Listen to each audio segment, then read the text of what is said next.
You're watching The Voice of the Youth, a new show by me, your host, Kenim O, where I interview members of the public, members of the political class, youth, entrepreneurs, and older people from older generations to really understand Nigeria's political system, to understand how we, as members of the youth of this country, can get involved to make a better Nigeria. So that's the goal here. So I'm not sure if you guys have checked out The Youth, The Road to 2023.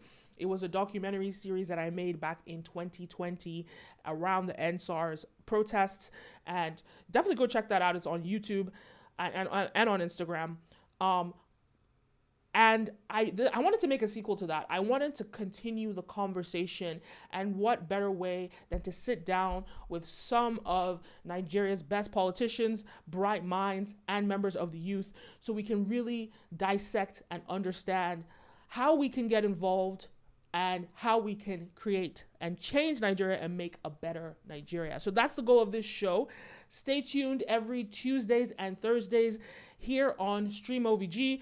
You know, you can check us out on TikTok, on YouTube, on Instagram, link down below, but it's at StreamOVG, or there are different variations on different platforms. So make sure you go check that out and let us get involved. So guys, stay tuned. More to come. Today we have Mohammed Bello El-Rufai, the Kaduna North House of Reps candidate of APC for 2023. Now, Bello has quite some experience in the political system, you know, his father being the governor of Kaduna State. But aside from that, he was the former senior legislative aide and chief of staff to Senator Uba Sani of Kaduna State. He's very well versed on the political system in Nigeria, specifically in Kaduna, and he really understands how it works. He's a bright mind, very intelligent figure, sometimes polarizing in the media, but he has a lot of insight that we should, he has a lot of insight, so definitely check out what he has to say. So stay tuned. Let us begin. Bello El-Rufai. All right. Tell me about your campaign and what contribution that you hope to make in Nigeria, you know, or specifically in Kaduna as a House of Representative member. Well, it's always good to join you, Kenim, and thank you for having us till September 28th. By virtue of the schedule and timetable that INEC released. But of course, politicians being politicians, there's still a lot of consultation going on the ground. But it's actually illegal with the latest electoral act that was passed this year by the National Assembly. It's actually illegal to start campaigning officially until September 28th for the National Assembly seats, in particular the presidential campaign and the House of Reps and Senate seats, you know. But we've been, I just finished a ward visitation tour, incidentally visiting stakeholders at the ward level. I've tried to go directly to their houses, just to ask for their blessings, guidance, and so forth. And I made sure I visited, that's Kaduna North local government. We have 12 wards. So I visited all of that, and it's been good so far. You know, it's very hectic, you know, and with the present condition in the country, it's also very costly. And people have high expectations because people are going through a lot now. But it's really been a refreshing experience for me, and I'm enjoying every bit of it. Insisting this upon the electorate when I was in Kaduna this past week, that I really hope to bring government closer to the people. You know, it's essential for the voters and the people, the electorate as a whole, to know what the primary duties of a legislature are. You know, I do not intend and so what are those promise. What are those primary duties, so that we can break it down? Because, you know, this platform is for the youth. to educate people. So please break down for us, Yeah. what are the primary duties of a House of Representative member?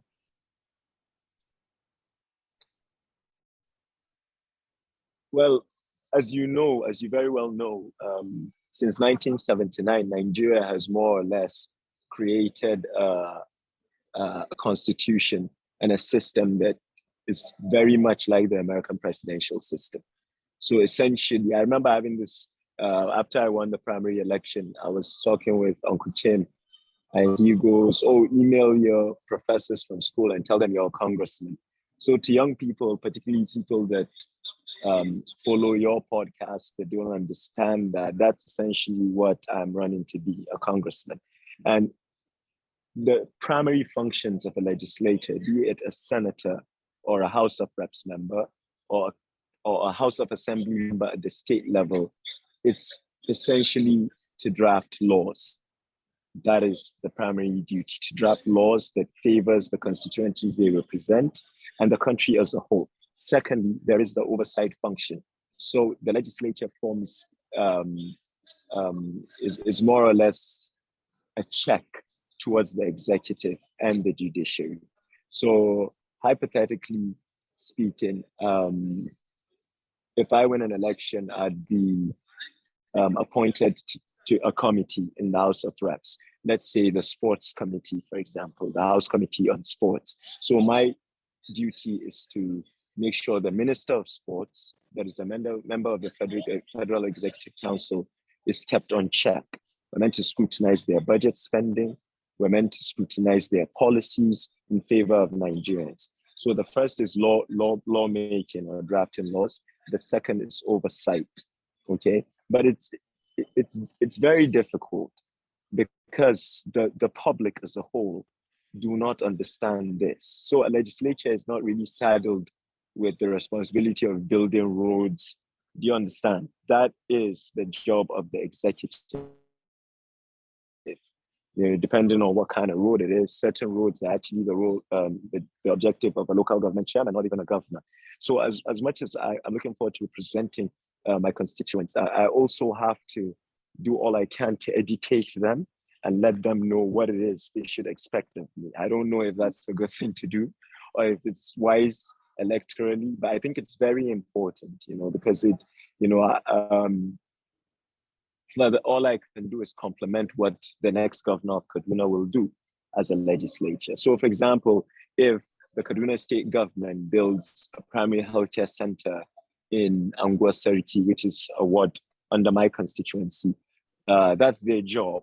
My job is to find funding in terms of equipping it with medical supplies, medical machineries, and all that. So essentially, you are meant to partner with the state government to achieve your own functions and objectives. But it changed over time. I'm sure you've heard of the infamous constituency projects. So, legislators have what you call constituency projects, where certain sums are earmarked for projects like bridges and all that. Many still argue that is unconstitutional, be like that. As a legislator, you could plead with the Minister of Works, Babatunde Raji Fashola, that there's a community that is urgent, that needs access to a federal road, for example. So as a legislator, your job is to lobby that minister to get it there. But constituency projects, now you have legislators more or less in the act of executing projects. That is not the primary objective. I think that changed over time. Yeah, so I intend to do that. I intend to hold weekly meetings with, monthly meetings with my constituents. I want them to feel that the government is close to them. I also don't intend to design a system that is built around me. I hope to appoint constituency officers. So while I'm in Abuja, representing them here, that they have people they could access directly and ask what the problems are. I also wish to run an open budget system where they know the amount of money I am receiving and what we intend to do with it. I really hope to do that in line with what Kaduna State government does with its budget and its financial situation. I really hope to do that, and I hope to not let them down. It's going to be a difficult task. I'm not underestimating it. People have high expectations, and the reality doesn't reflect that. But we will be as honest as we can with them. As I say, we tell them what we can do and what we can't do. So, okay, so you are 34 years old, right? So here in Nigeria, obviously, I mean, globally too, like, but you're considered a youth. What is the importance? What is the importance of having young leaders, especially as whether House of Representative or in these positions of power here in Nigeria? It's very important. It really is, Kenim.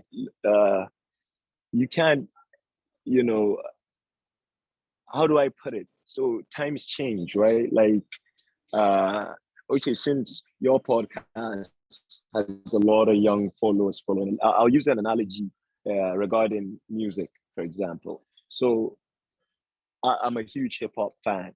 Nas is my favorite rapper, but I love Jay-Z. Okay, so if Jay-Z releases an album today, it's probably not gonna sell as much as, I don't know, Drake or even the younger ones. So time, you have to cope with time. Jay-Z has his respect and all that, but there's the time, because the younger ones now know the kind of music they could give Generation Z. So it's at that level. It's very important for young people to be in public service because they're more innovative. Okay, my younger brother is more innovative than I am. There's absolutely nothing I can do about it. It's time. That's what it is. And innovation is equally as important in public service as it is in business. So the young people come with much more drive, much more passion, and they see things from a perspective that the older generations simply don't. But that, just being young is not enough.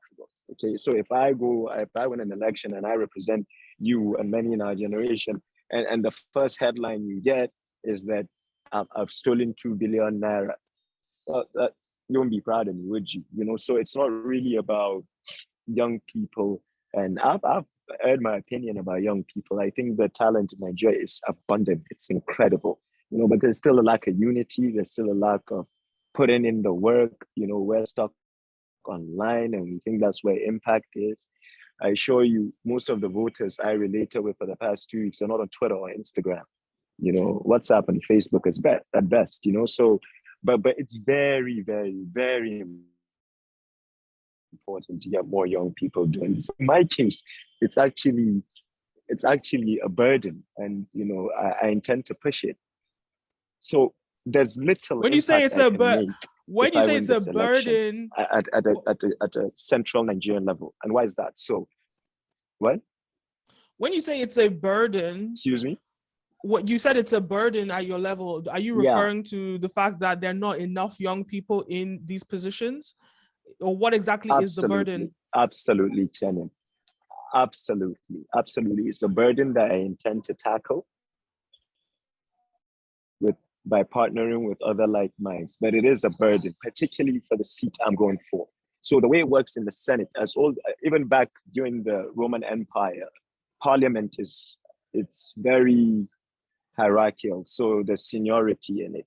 Okay, so I'm sure you've had a friend, or your siblings have had friends that have been elected to the National Assembly or the State House of Assembly in Delta, but they couldn't do much because even if I win an election, I would hope that the speaker would appoint me to a good committee.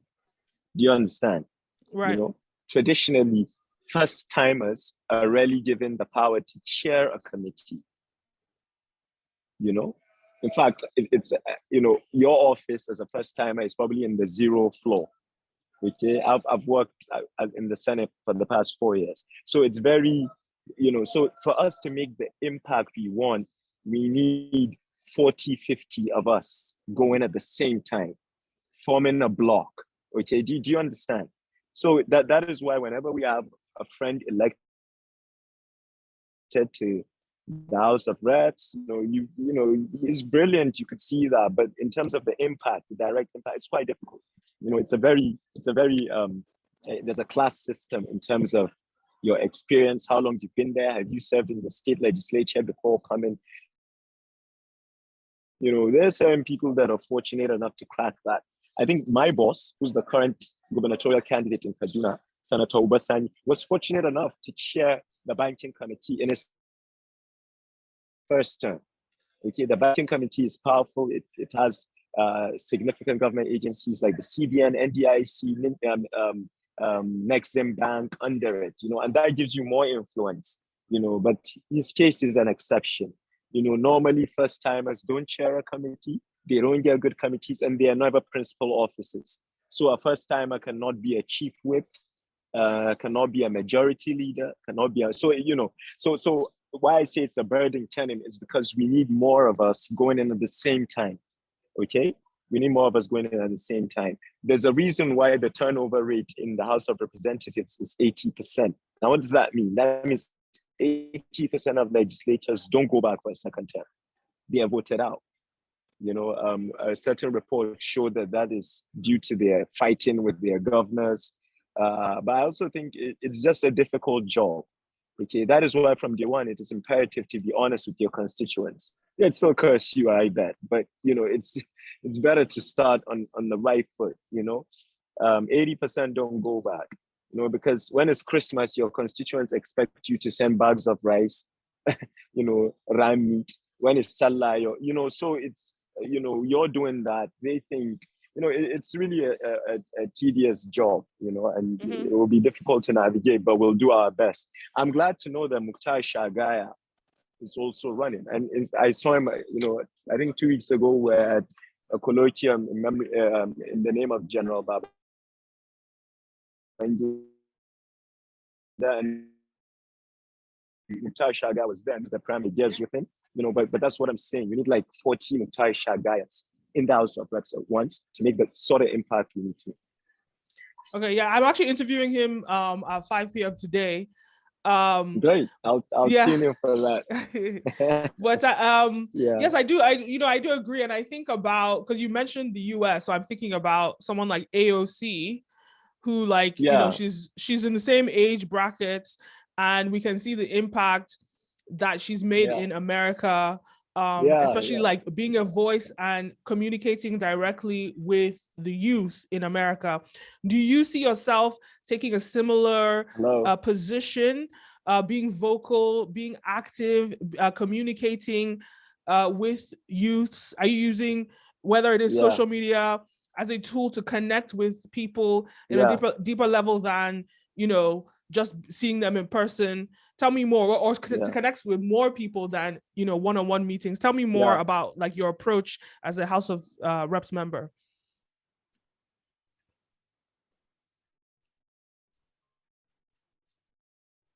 My approach regarding as a House of Reps member, what is your approach?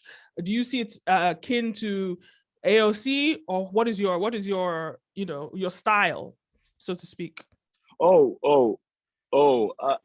Yeah. You know, I mean, AOC is very special. You know, she's been very disruptive, and I guess it's not just her, right? There seems to be a coalition of them. I can't remember what the New York Times labeled them as, you know, but they seem to be the rebellious women in Congress right now, and they're pushing a lot of ideas and giving a voice to the voiceless.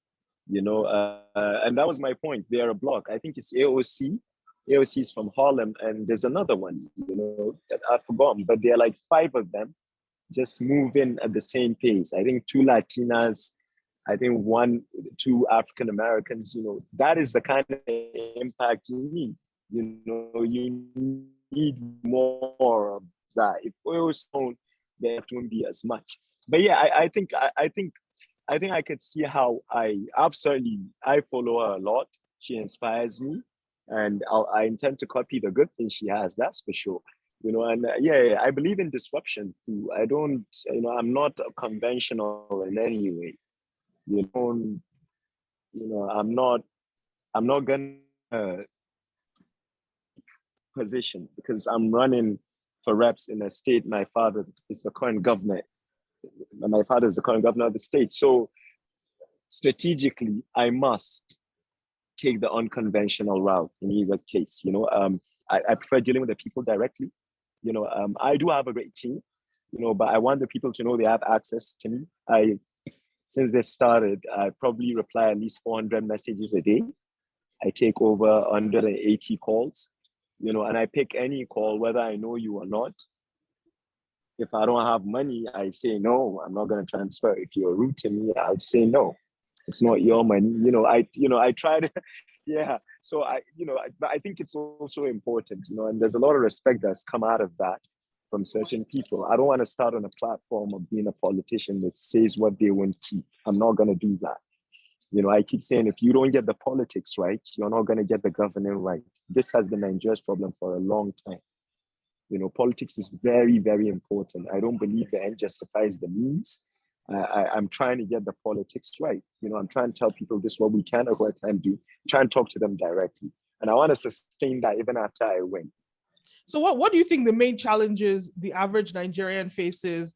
I mean, I know you're specifically looking at Kaduna, but I do want to talk about Nigeria at large. What are the main challenges you think Nigeria faces in terms of that uphill battle towards progress?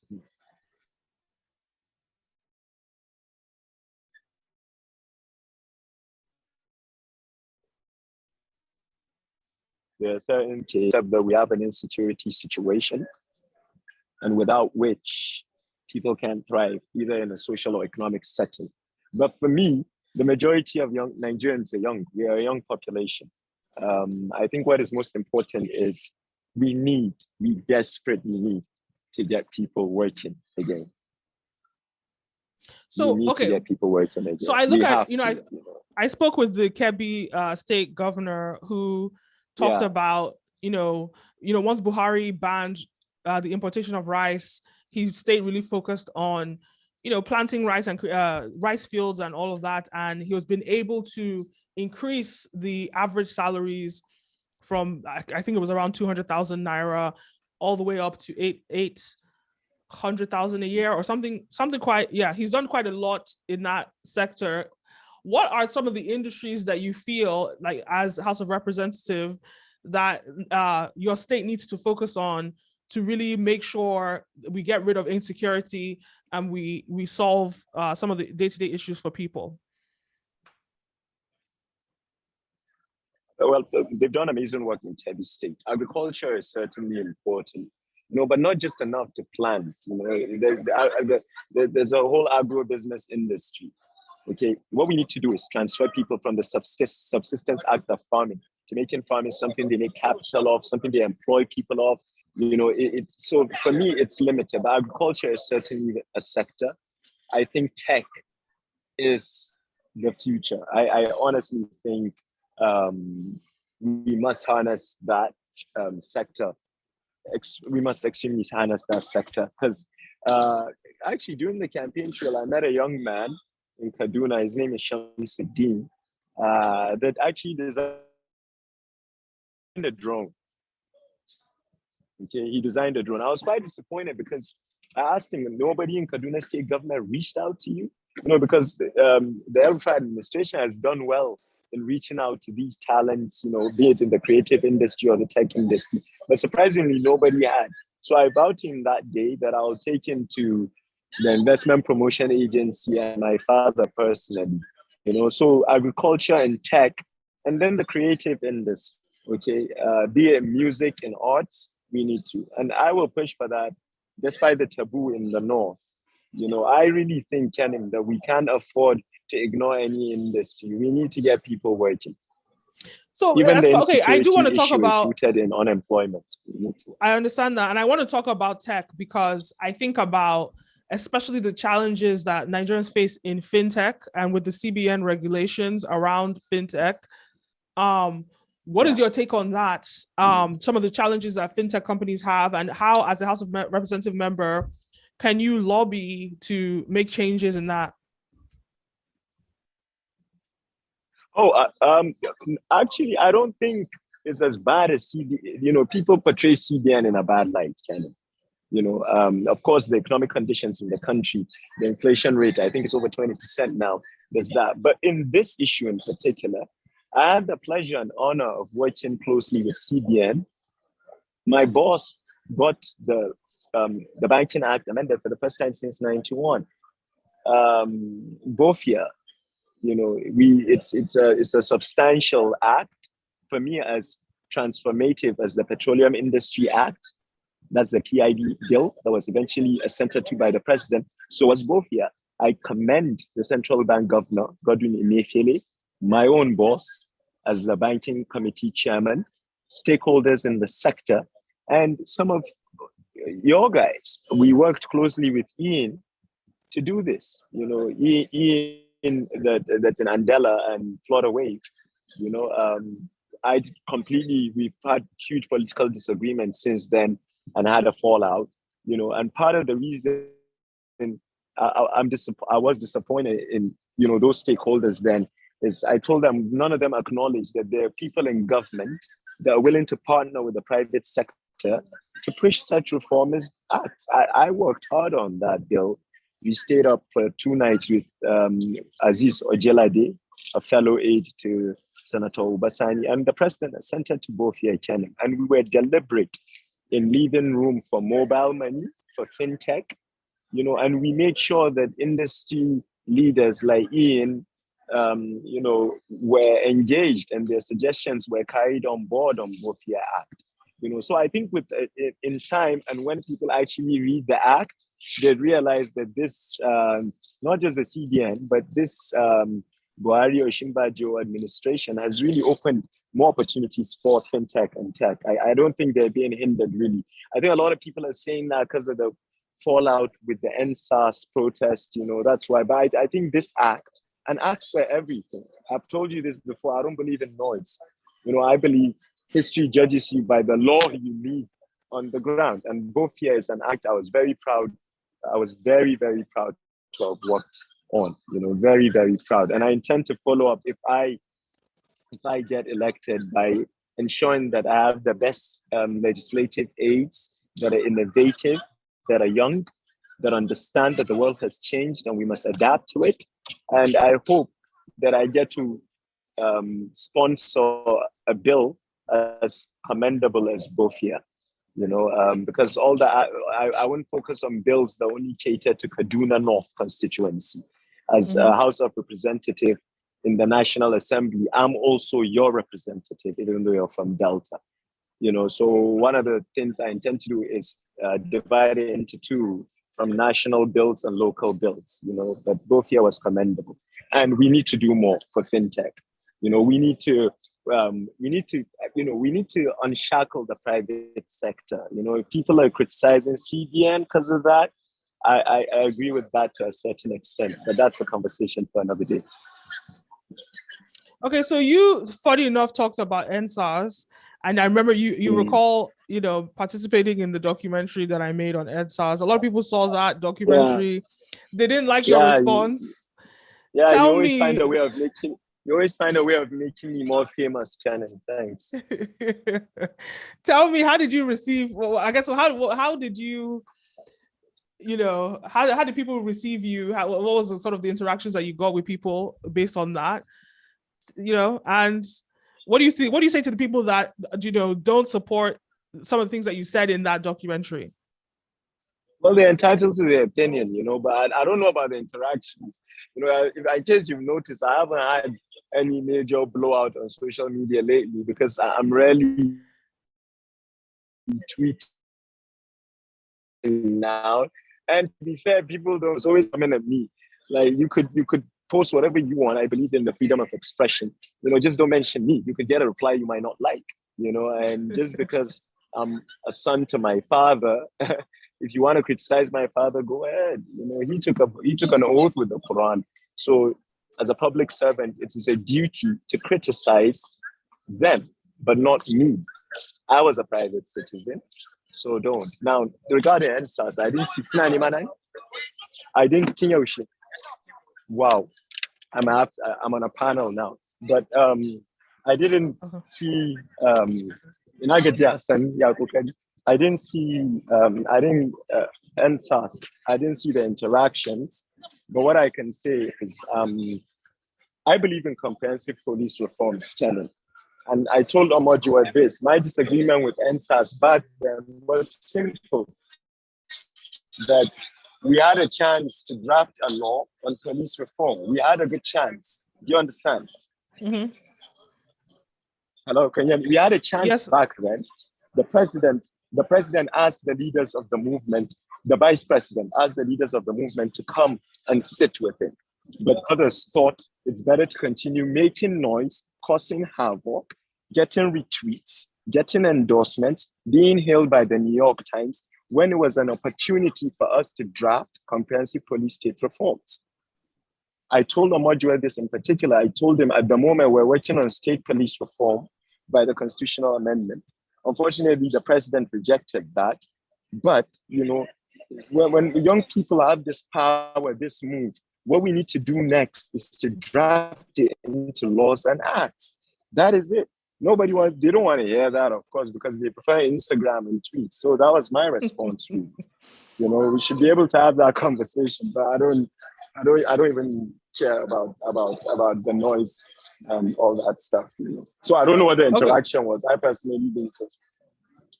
Okay, I guess my last question to you, just before you get off, is what are your hopes for Nigeria moving into the future? I totally forgot. Yeah.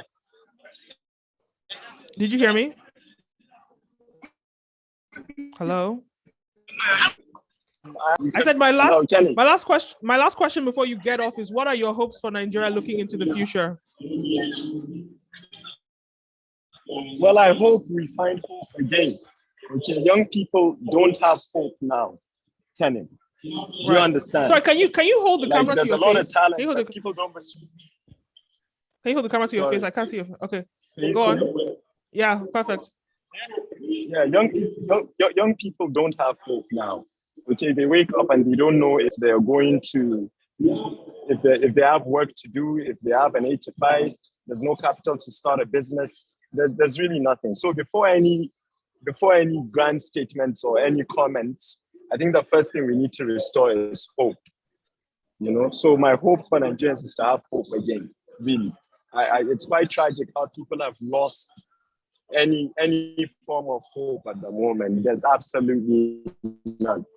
You know, I have to get on the panel now. I'm so sorry, Kenim. I hope this was all right. No worries. And if I can call you back, I can answer the last question better. Yeah.